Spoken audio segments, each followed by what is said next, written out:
I've been eating an animal-based diet for at least the last 2 years. I've made some mistakes. I've had a lot of benefits. I've seen some negative side effects, and I have learned so much in the last couple of years.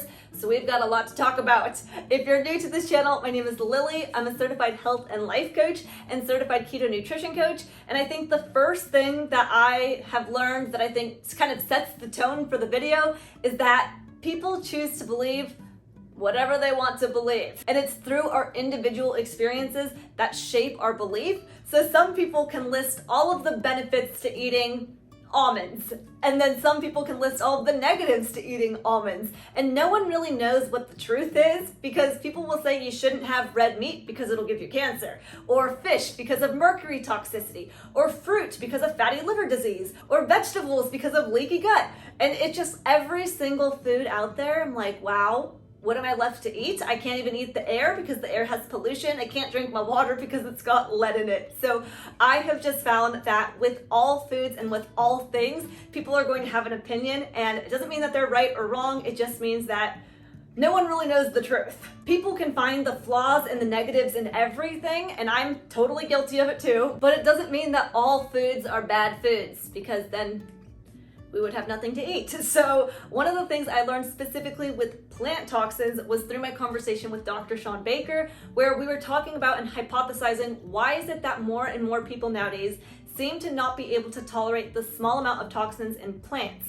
And he said that he believes that it may be because of the fact that we're exposed to more EMFs, radiation, pollution, antibiotics, medications, glyphosate, Roundup, herbicides, pesticides, and just all sorts of different kinds of chemicals that impact our gut microbiome. So maybe nowadays our guts aren't as resilient as they were in the past, and so we may have been able to eat more plants in the past and not have had as many reactions, but people might notice more reactions nowadays just because of the way of the world. So one of the things I've come to now believe is that initially I had thought, oh, plant toxins, that seems really bad.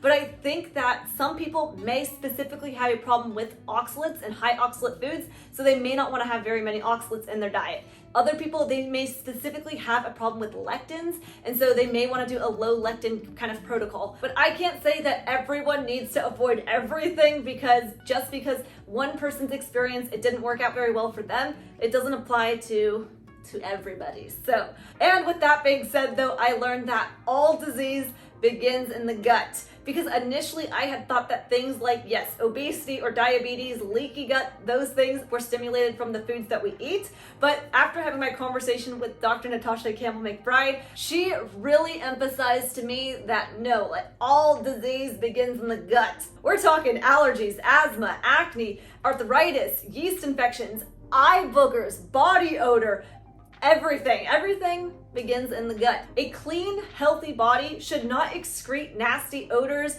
or nasty things from the skin. It should feel really good. And so I've learned that food is like our batteries, and every bite of food that we take has two options.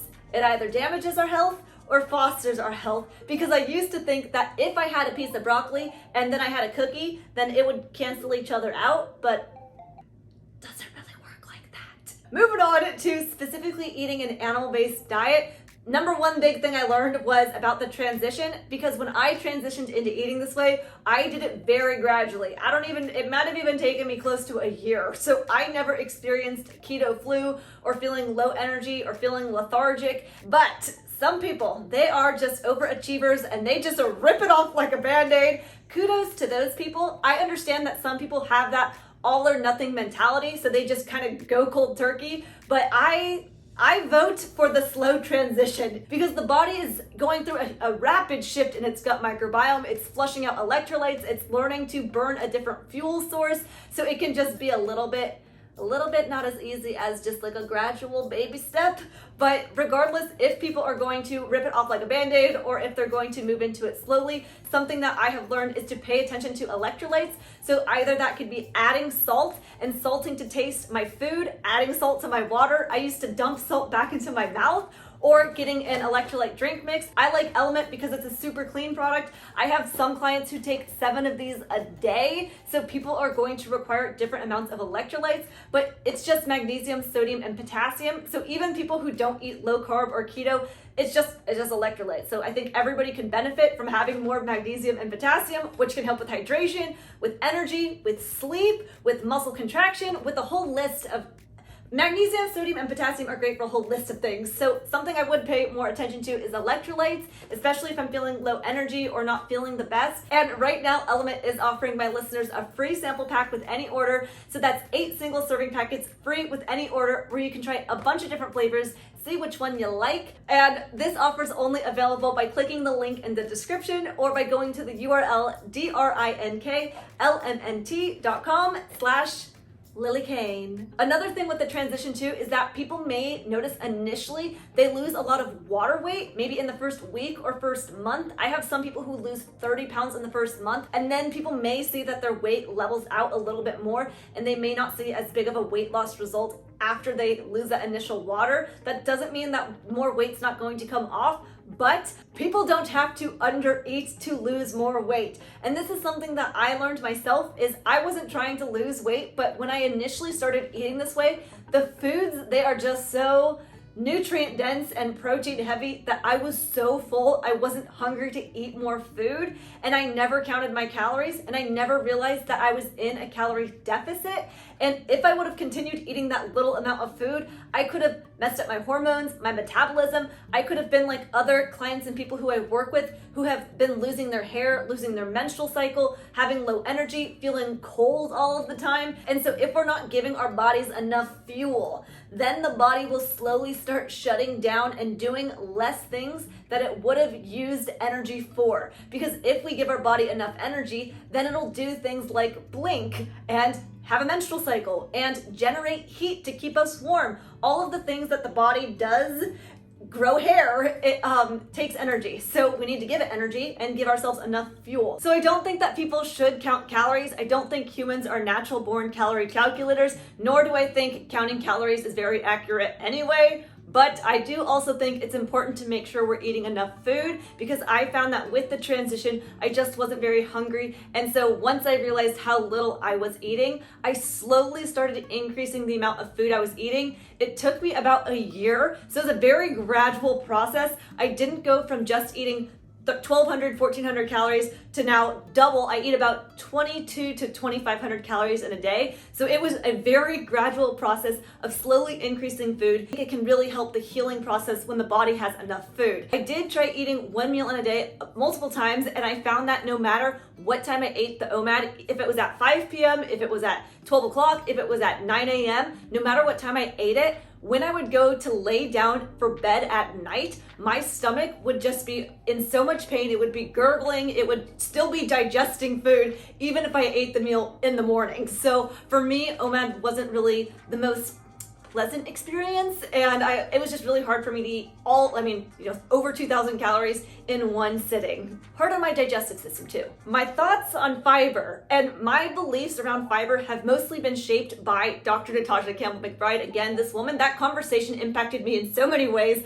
I used to paint my fingernails every 3-ish days. I haven't painted my fingernails ever since speaking to this woman over a year ago. So she best explained fiber, saying that fiber is neither good nor bad, and that if someone's gut flora is healthy and well, then the good microbes would feed on the fiber and become stronger and healthier, and therefore make someone stronger and healthier. But if someone's gut is overtaken by pathogenic microbes, then they will feed on the starch and on the fiber, and they will become stronger and therefore can make someone very sick. So if I was really trying to heal, I would have 0 fiber or very little fiber. And then as far as my bowel movements without fiber, I am an anomaly. So I don't like sharing my bowel movements, because of the fact that I know that this is definitely not the experience for everybody. But if I have 0 fiber, or if I do currently have fiber, so I do go to the bathroom every day, sometimes multiple times a day, but even when I had 0 fiber, or on the days that I do have 0 fiber, I will still go to the bathroom every single day like clockwork. It's perfect, it's clean, it's odorless.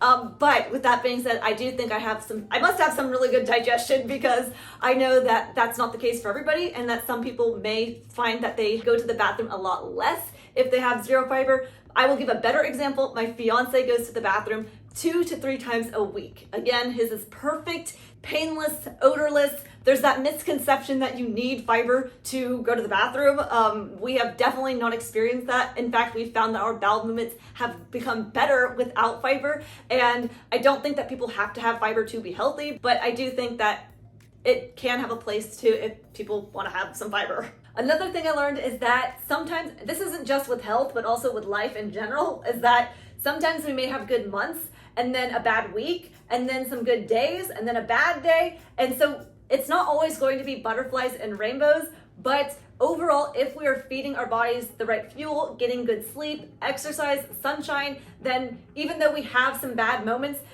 I think that the body is really smart and it can kind of work through a lot of stuff. So if we're just giving it the proper things it needs, it'll take care of itself. It just may need some more time to get through those bumps.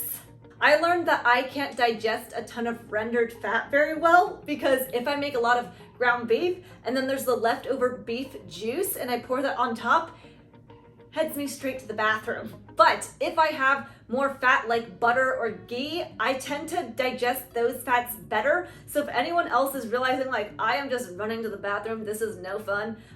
One, I would say electrolytes again, staying hydrated in general, or playing around with the fats, either lowering the fats or switching the kinds of fats. Also, just because someone may have a reaction to a certain food today, or they may not digest a lot of fat good today, doesn't mean that that's going to be always and forever. And so if someone, like for instance, if today I were to have an avocado, I'm probably going to have a reaction to it just because my body's not used to it, but that doesn't mean that I'm going to have a problem with avocados forever. And I think that people use the words always, never, and forever a lot. So I'm always going to eat this way. I'm never eating a vegetable ever again. And I think when doing that, it can put people in a box where they are going to miss opportunities of things that may be better for them.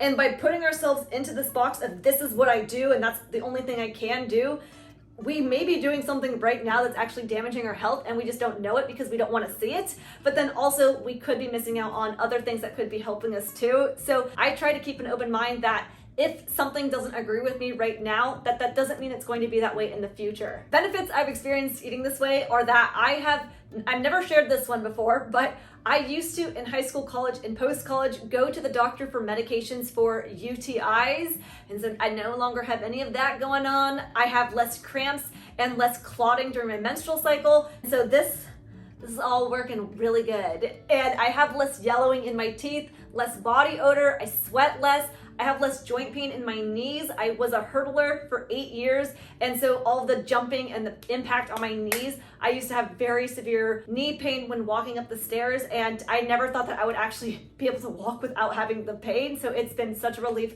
not having that pain. I have less mood swings, so I used to have these big peaks of energy and then crashes where I'd want to take a nap. And I used to cry a lot more too and have more irritability and be very emotional. And now I feel like my hormones are definitely more balanced and in check, so I feel like just a more peaceful woman. I noticed now that there were things that I was living with in the past that I just thought were normal, and I just normalized a lot of little aches and pains that I didn't have to live with. I must admit though, the longer I continue to eat this way, the more the benefits diminish. And what I mean by this is initially when I first started eating this way, I noticed these aches and pains and things go away, but now I forget what it was like to have those things, so I don't even recognize as much how great I feel all the time. So someone even asked me, do you ever want to just eat a bunch of garbage so that way you can feel awful so you can appreciate how good it feels to feel good? I told them no at the time, though I do understand where they're coming from with this logic. All right, couple little random last things are that I have noticed for myself, frozen beef does not taste as good as fresh beef. So if someone notices that they don't like the taste of beef, if they're eating frozen beef, I would try to find fresh beef. I think it just tastes better. Another random thing is I've noticed that if I eat a pound of ground beef in a bowl versus a pound of beef as patties, I can crush those burgers fast, enjoy the whole thing, and be hungry afterwards. Whereas with the beef bowl, I will finish feeling very full, being so over it. I just want my meal to be over and I want to move on with my day. I don't know why. I just get so full eating a ground beef bowl. And then if someone is getting very bored when they're eating their food, and if they're trying to gain weight, do the opposite if someone's trying to lose weight, but adding more variety to that meal. So for example, instead of just having ground beef, but having bacon and cheese and shrimp and just having a whole smorgasbord of meat, it is a more enjoyable experience, but also the different flavors keep me more excited to eat and keep me eating more. So I eat more if I have more variety. I also just really enjoy having variety, and I think it makes it more sustainable and more enjoyable, even if that means not necessarily having a whole different category at one meal. It could just mean today I'm having beef, tomorrow I'm having elk, the next day I'm having chicken. Even just that for me is like so necessary. I need to have that variety. Last thing, best for last, of course, which is actually unrelated to nutrition, but still impacts how we digest food, is stress. Oh, stress. Stressing me out just thinking about stress. But stress is a killer. And even if someone's eating the cleanest, healthiest diet, if someone's stressed while they're eating, they can produce less saliva, less digestive enzymes, stomach acid, and they're not going to be able to digest and absorb the food as well. And so I think that even though when I say like, let's find ways to reduce stress, that seems like the most intimidating, the most challenging thing. I would rather change my diet than find ways to reduce stress. But it is so important to work on stress. If someone's healing, if someone is just trying to live, stress, it can just take over our lives, and it can impact all aspects of our health, our well-being, our fitness, our sleep, our everything. Stress, I think it's underrated. I think it should be talked about more, but I think it also does stress me out to talk about stress. I hope you got some value out of this video. If you did, please make sure to give it a thumbs up, subscribe, hit the bell button. You can always book a coaching call with me in the video description. And if you missed the conversation I had with Dr. Shawn Baker, if you enjoyed this video, you will surely enjoy that conversation. Check it out. I hope you have a happy rest of your day, and I will see you in the next video.